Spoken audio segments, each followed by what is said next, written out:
Jadi kali ini kita akan membahas tentang proses hematopoiesis atau proses pembentukan darah. Hemato artinya darah, poiesis artinya proses pembentukan. Nah, di sini ada gambar bagan dari proses hematopoiesis. Proses hematopoiesis secara garis besar yaitu yang di dalam tubuh kita terdapat stem cell. Stem cell ini dapat berubah menjadi sel darah apapun. Stem cell ini yang pertama akan berdiferensiasi menjadi progenitor dan habis itu berdiferensiasi lagi menjadi probusor. Setelah itu berdiferensiasi lagi menjadi darah tepi dan menjadi tisu atau jaringan. Setelah stem cell ini mendapatkan rangsangan yang tepat, dia akan mengalami dua kemungkinan proses, yaitu limfoisis dan mieloisis. Nah, ini yang dimaksud dari proses limfoisis, yaitu yang ini. Mieloisis yaitu gambar yang ini. Yang pertama kita akan bahas yaitu proses limfoisis. Jadi, stem cell ini akan berubah menjadi progenitor cell, yaitu progenitornya yaitu lymphoid progenitor cell. Nah, setelah menjadi progenitor cell, dia akan berdiferensiasi lagi menjadi probusor. Probusornya itu yaitu prekursor sel B dan prekursor sel T. Kemudian prekursor ini akan berdiferensiasi lagi menjadi darah tepi. Prekursor sel B akan menjadi sel B. Prekursor sel T akan menjadi sel T. Sel B ini akan membentuk jaringan yaitu plasma sel. Nah, ini merupakan proses limfoisis. Sekarang kita akan membahas tentang proses mieloisis. Yang pertama, stem cell ini akan berdiferensiasi menjadi progenitor myeloid cell. Nah, progenitor myeloid cell ini ada tiga kemungkinan, yaitu granulosit monosit progenitor, eosinofil basophil progenitor, dan megakoriosit eosinophil progenitor. Nah, yang granulosit monosit progenitor ini akan berdiferensiasi lagi menjadi probusor, mieloblast, dan monoblast. Yang monoblast ini akan menjadi promosit, terus menjadi mielosit, metamosit, ben. Nah, yang monoblast ini akan menjadi promosit. Setelah itu, mereka akan berdiferensiasi lagi menjadi darah tepi. Yang monoblast akan menjadi darah tepi neutropil dan menoblast akan menjadi darah tepi monosit. Monosit ini akan membentuk jaringan yaitu makrohek. Selanjutnya, eosinofil basophil progenitor ini akan berdiferensiasi menjadi probusor meioblast 1 dan 2. Yang pertama, meioblast ini akan berubah menjadi promyelosit, eosinofil myelosit, eosinofil metamiliosit, eosinofil ben, dan menjadi darah tepi eosinofil. Yang kedua, meioblast ini akan berubah menjadi promosilosit, basophil myosilosit, basophil metamiliosit, basophil ben, dan akan menjadi darah tepi basophil. Selanjutnya yaitu megakrosit eritrosit progenitor. Nah, megakrosit eritrosit progenitor ini akan berdiferensiasi menjadi dua perkusor. Yang pertama yaitu pronoblast. Pronoblast ini akan berubah menjadi basophil normoblast, polikromatik normoblast, ochromatic normoblast, polikromatik eritrosit, dan menjadi darah tepi eritrosit. Yang kedua, perkusor megakroblast akan menjadi promegakoriosit, megakoriosit, dan menjadi darah tepi plateles. Sekarang kita akan membahas komponen darah yang pertama, yaitu red blood cell atau eritrosit. Jadi red blood cell itu merupakan komponen darah yang berwarna merah. Sebab itu kenapa darah kita berwarna merah? Karena banyak mengandung red blood cell. Dan proporsinya dia yang paling besar persentasenya di antara semua darah yang ada lainnya. Nah, sel darah merah itu dihasilkan dari sumsum tulang.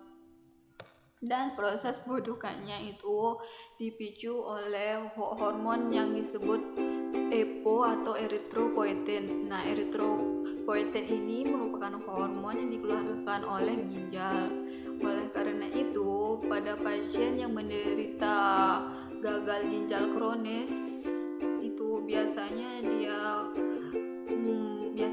mengalami anemia karena hiponya tidak ada, sehingga tidak ada pemicu untuk pembentukan sel darah merah di sumsum tulangnya. Setelah ada EPO atau hormon ini, dia itu akan men-trigger pembentukan sel darah merah di sumsum tulang, yang nantinya ini akan menghasilkan sel darah yang bersifat imatur. Jadi belum matang, harus melakukan proses pematangan dulu sehingga menjadi sel yang matang dan akhirnya dilepas di backstream atau di sistem aliran darah. Nah, di dalam red blood cell ini mengandung hemoglobin. Jadi hemoglobin itu merupakan bagian dari red blood cell. Hemoglobin berfungsi untuk mengangkut oksigen dari paru-paru ke seluruh sel di bagian tubuh manusia. Bagian komponen darah yang kedua yaitu white blood cell atau sel darah putih atau leukosit. Leukosit secara umum berfungsi untuk sistem pertahanan tubuh atau imunitas. Jenis-jenis leukosit ini terdapat banyak jenisnya. Yang pertama yaitu neutrofil. Neutrofil merupakan sel darah putih yang persentase jumlahnya sangat banyak, yang merupakan first line defense dari pertahanan tubuh manusia, yang fungsinya untuk membunuh bakteri. Yang kedua ada limfosit. Limfosit ini berfungsi untuk reacting antibody. Jadi ada limfosit T, limfosit yang berhubungan dengan sistem pertahanan juga, yaitu yang ketiga monosit, yaitu bagian dari sel darah putih yang mempunyai lifespan paling tinggi di antara yang lainnya. Yang keempat ada basofil. Basofil ini merupakan sel darah putih yang berperan besar dalam proses alergi karena dia bisa mensekresi vitamin. Yang terakhir yaitu eosinofil. Yang terakhir yaitu plantelet atau eosinofil. Plantelet ini berfungsi untuk proses pembekuan darah, mengandung fibrin dan juga fibrinogen.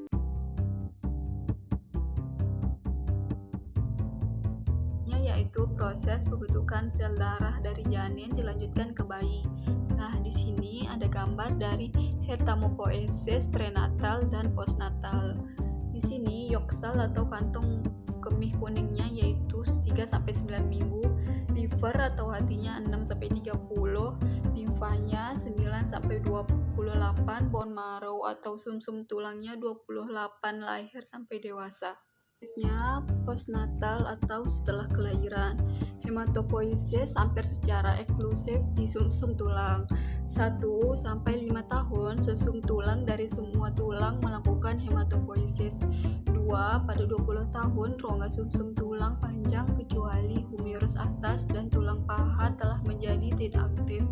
3 sumsum tulang merah tidak aktif secara hemostas akan digantikan dengan sumsum kuning yang tidak aktif atau lagi istirahat. Yang keempat, hemopoiesis aktif berlanjut sepanjang hidup di epifisis tulang panjang dan semua tulang pipih, vertebrata sternum, tulang rusuk, panggul, dan tengkorak. Dari atrium kanan menuju ke vertikal kanan, kemudian dilanjutkan darah akan mengalir dari arteri pulmonalis atau meninggalkan jantung dan dilanjutkan ke vena umbilicalis. Dari vertikal kiri akan naik ke aorta, lalu akan turun ke bawah dan dinamakan dengan arteri. Kemudian, darah akan naik ke atas melalui vena cava inferior, lalu masuk lagi ke atrium kanan. Adapun sistem peredaran darah pada manusia dibagi menjadi dua, yaitu sistem peredaran darah besar dan sistem peredaran darah kecil. Sistem peredaran darah besar pada manusia melibatkan vertikal kiri, aorta, arteri, organ, vena cava inferior. Sedangkan sistem peredaran darah kecil pada manusia melibatkan yaitu vertikal kanan, arteri pulmonalis, paru-paru, vena pulmonalis, dan atrium kiri. Peredaran darah janin dapat digambarkan sebagai berikut: plasenta, kemudian vena umbilicalis, kemudian hati, kemudian ductus venosus, kemudian vena cava inferior, kemudian atrium kanan, kemudian foramen oval, kemudian atrium kiri, kemudian vertikal kiri, kemudian aorta, kemudian kepala, kemudian tangan atau abdomen, kemudian toraks, kemudian kaki, kemudian arteri umbilicalis, kemudian plasenta. Proses sirkulasi darah janin dimulai dari darah kaya akan oksigen dan nutrisi mengalir dari plasenta ke janin melalui vena umbilicalis yang terdapat dalam tali pusat. Jumlah darah yang mengalir tali pusat sekitar 500 ml per menit.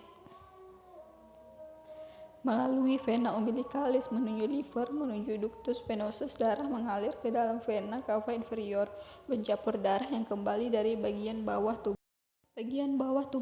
Dari vena cava inferior masuk ke atrium kanan, kemudian sebagian besar darah akan dialirkan ke atrium kiri melalui foramen oval.